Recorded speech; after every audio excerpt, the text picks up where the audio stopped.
us now is Dan Izydorek. He is the CEO of PC Miracles, as it is Fraud Awareness Week now through November 21st. He's joining us now to talk about ways that you can secure your information and your devices to avoid becoming a victim of fraud or having your information tampered with. Dan, thank you for being with us today.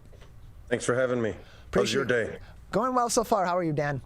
Good, good, good. Good. So appreciate having you on. So it is Fraud Awareness Week, and the goal this week is to shine a spotlight on fraud and explore opportunities for educational opportunities for people to learn more about ways that they can secure their information and avoid fraud, especially now during the holiday season where with a lot more people shopping online over the last 20 months plus because of the pandemic and because of the availability of different shopping options, people are a little bit more susceptible to fraud online than they had been in years past.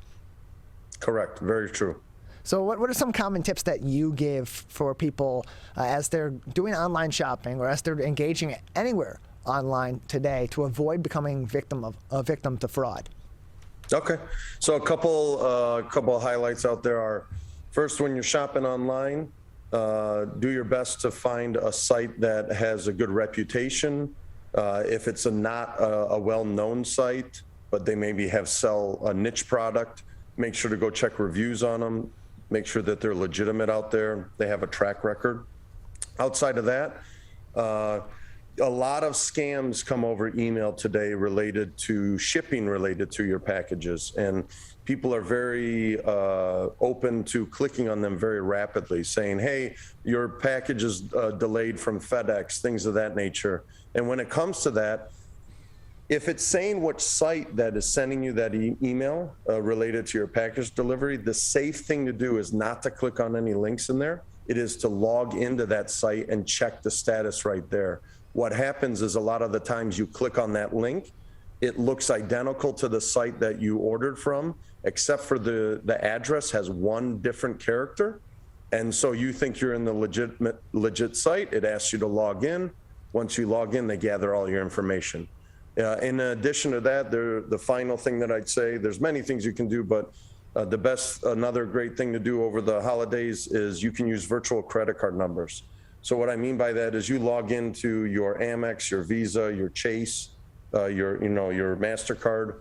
A lot of those sites will give you a temporary credit card number that only works for a day or two.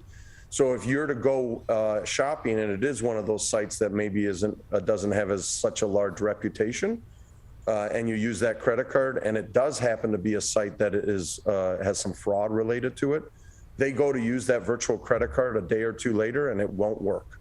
So those are some avenues there.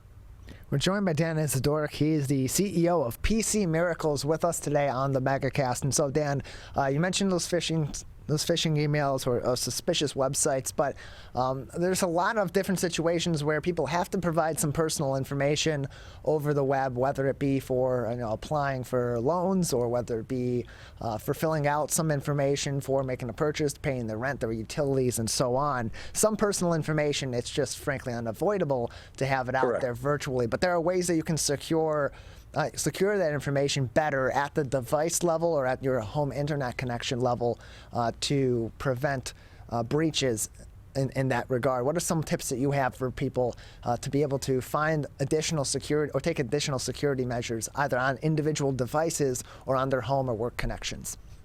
Okay. So the first thing that I would recommend is when you're logging into a site and you do need to give information, always make sure that when you look up at the top of the bar that there's a little lock there. It's showing that the website is using encrypted traffic. Sometimes that's something that's overlooked. It's not as much an issue today with some of the major sites, but some of the smaller sites out there, you might see that. Another thing you can do to secure your information, and maybe you're on a public Wi-Fi or things of that nature or a connection you're not familiar with, is make sure you have on your sites, on your logins to like your mortgage company and other places, multi-factor authentication. So that when you do log into these sites, they send you a text to your phone that validates that it's you. Because if you're on a connection you're not familiar with, then there's a chance that information can be gathered. But if you have multi-factor authentication in place where you get that text, there's no threat to anyone getting your logins that can be harmful to you. When it comes to doing stuff from home, always make sure that you have a good up-to-date antivirus software and security software on your computer. And then I would also recommend, as a parent, I don't allow my children to use my devices because they get a little click happy at times. So, oh, I want this free Robux, for my games and all this. So they have their own device, which is completely separate from mine, and that helps a lot with security.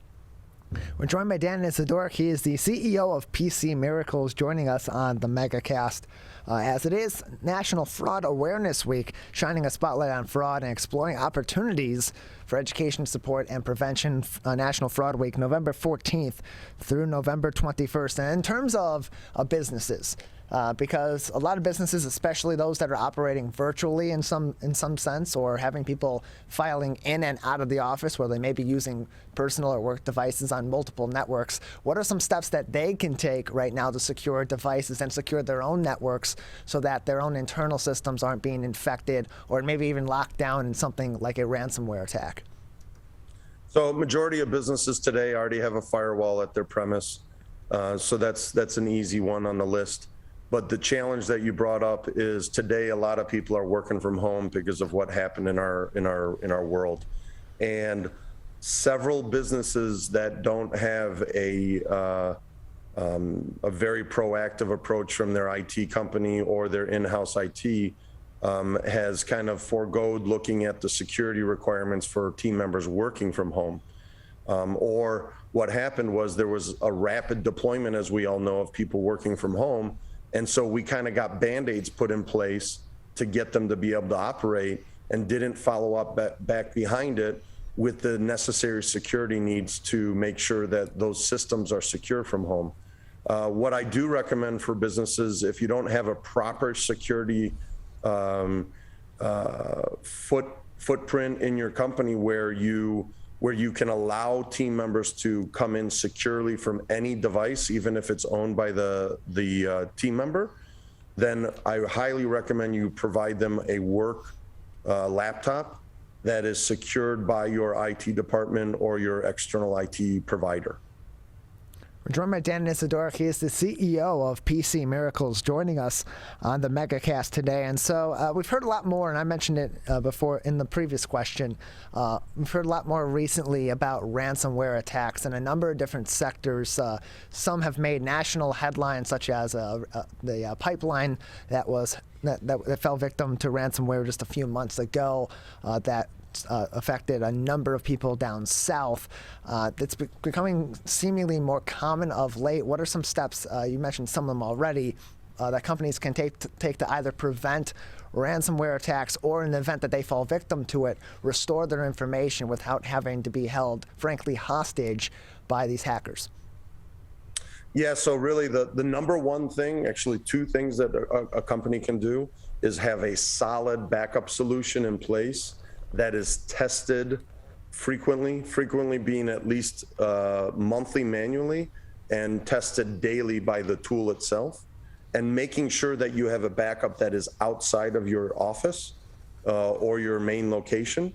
And the reason being is because if something happens where you do have ransomware there, it's not going to affect that external backup that you have in place. So that's the first thing. The second thing is make sure that you have a good cybersecurity policy in place.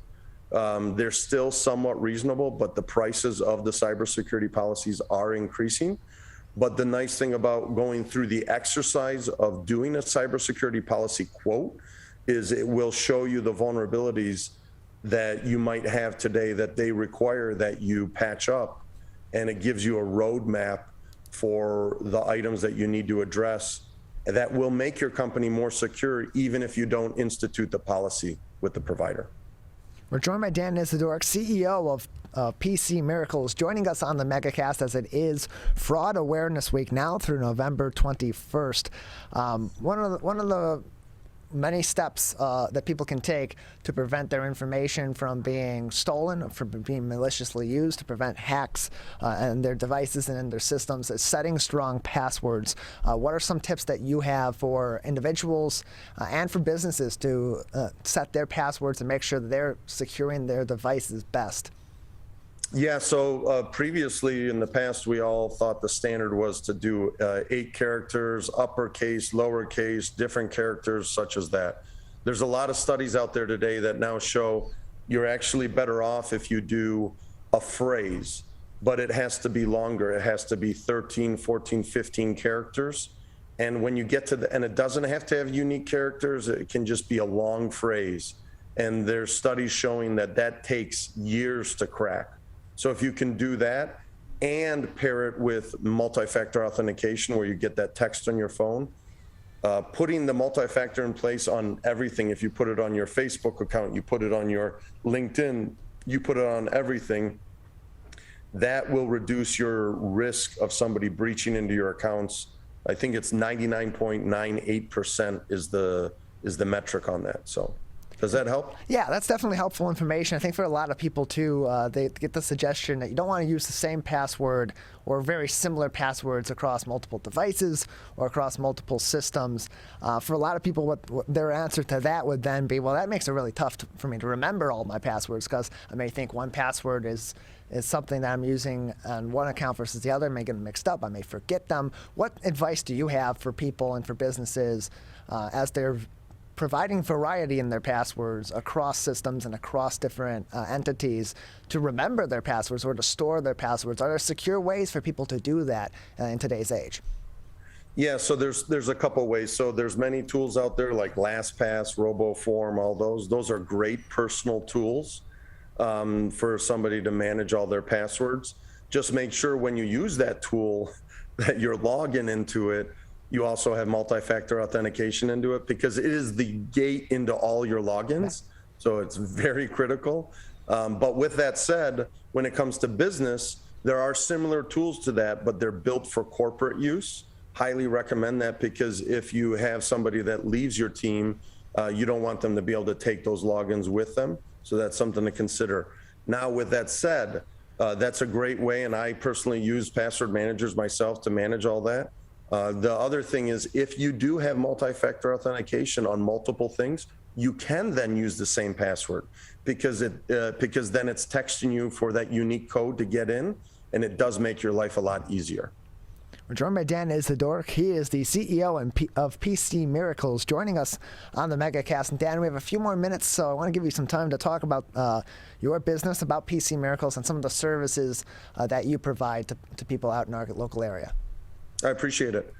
So yeah, we've been in business 27 years. We're headquartered in downtown Pontiac, and we've been in downtown Pontiac just over 4 years. We focus on healthcare providers, legal, manufacturing. We have retail, and so we have because we've been around so long, we have a whole breadth of client base that we work with. What I'd like to offer out to anyone out there that does have a business, if there's something in your gut that you say, hey, maybe something just doesn't feel right with your IT today, your backups or something like that, we can have a very easy discussion, and I can help educate you on some things that you might have takeaways that you can just institute, and you don't even need to work with us. So I'm a big believer in sharing and educating out there, and everything comes around, so in a good way. Well, Dan, we appreciate your time and helping us share and educate people on avoiding fraud during this Fraud Awareness Week, and also securing their devices and their systems, as we're in a much more technical world and more connected world than ever before. Thank you. Have a good one. Bye-bye.